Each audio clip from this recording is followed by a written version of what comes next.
Game week 23 is officially over, and now all said and done, here is everything you need to know going into game week 24.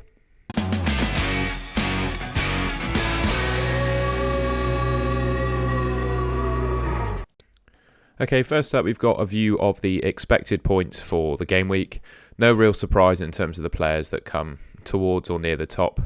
Erling Haaland's in first place, 7.8 expected points. Rashford in second, De Bruyne, Kane, Mahrez, Bruno, Reece James, and the rest are there for you to see.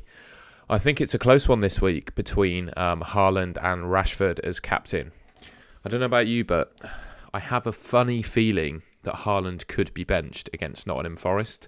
I don't think he will, but I just have it's just a little bit of doubt, I think. He's played 2 games in a row against Villa and Arsenal.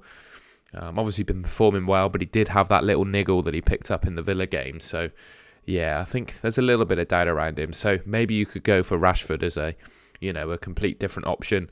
Similar in terms of expected points and pretty much guaranteed to start, I would suggest.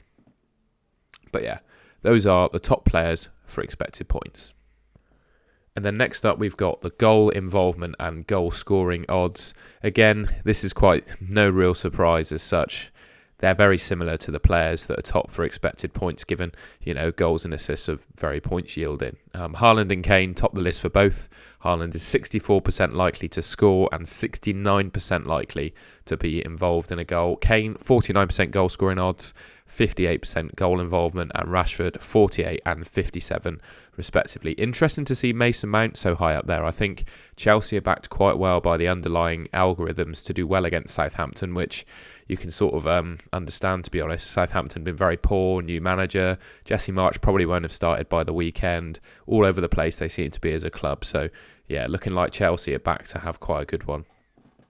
Interesting to see Ivan Toney up there for Brentford. I think anyone that still owns Toney, fair play to you. I didn't go for him because I thought he'd be banned by now, but he's managed to escape that so far, and owners can count themselves. I wouldn't say lucky, to be honest, because, you've just done well to keep him, I would suggest. You can see the rest of the players for goal scoring odds and goal involvement on the screen there.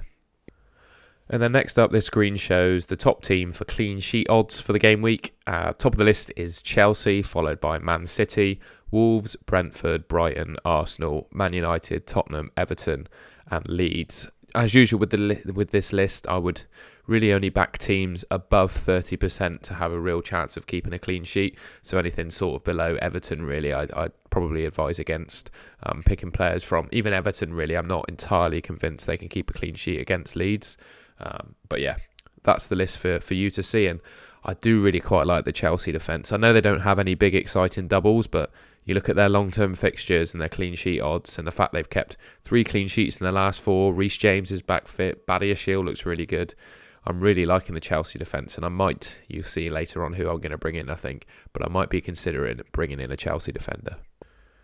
Okay, and here is how my team is looking. I've had a very nice green arrow at the end of game week 23, went up about 100,000, so I'm now 308k. Hopefully going to get really aiming for that top 100k finish for the end of the season. Here's how my team is currently looking. Haven't made my transfer yet, still to decide on what to do. Got Kepa, Shaw, White, Trippier, De Bruyne, Martinelli, Saka, Rashford, Nonto, Mitrovic, Haaland, Ward, Andreas, and then Cancelo and Patterson stinking out my bench with their red colours. Quite happy with this team. It did well for me in 23 without the need to really take any hits. I think I got away with one really with Martinelli. He played reduced minutes, but didn't really justify swapping him out for Odegaard. And the only way I really could have done that is for a hit. So yeah, quite happy with how my team got on last week. And in game week 24, I think the decision is, do I take out Cancelo for another defender?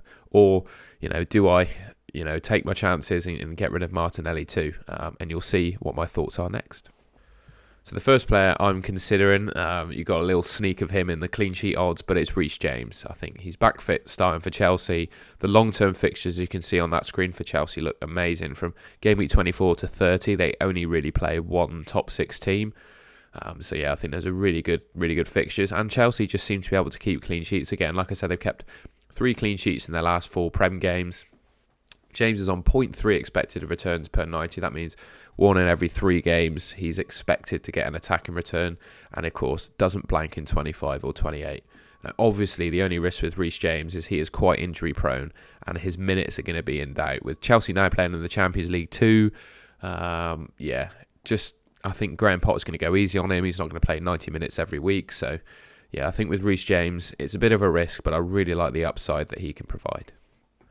And then I mentioned before as well, I think getting rid of Martinelli is a sensible move. And Odegaard seems to be the most nailed, well, alongside Saka of the midfielders. I don't really think his spot is up for grabs. He's the club captain, which suggests to me that he's nailed. And now in terms of underlying numbers, he's joint best with Saka, and those are the 2 best Arsenal midfielders. Obviously got the double coming up in 25. I think to maximise your potential in that double, you want to be tripled up on the best Arsenal players, and I think this transfer really helps me to do that.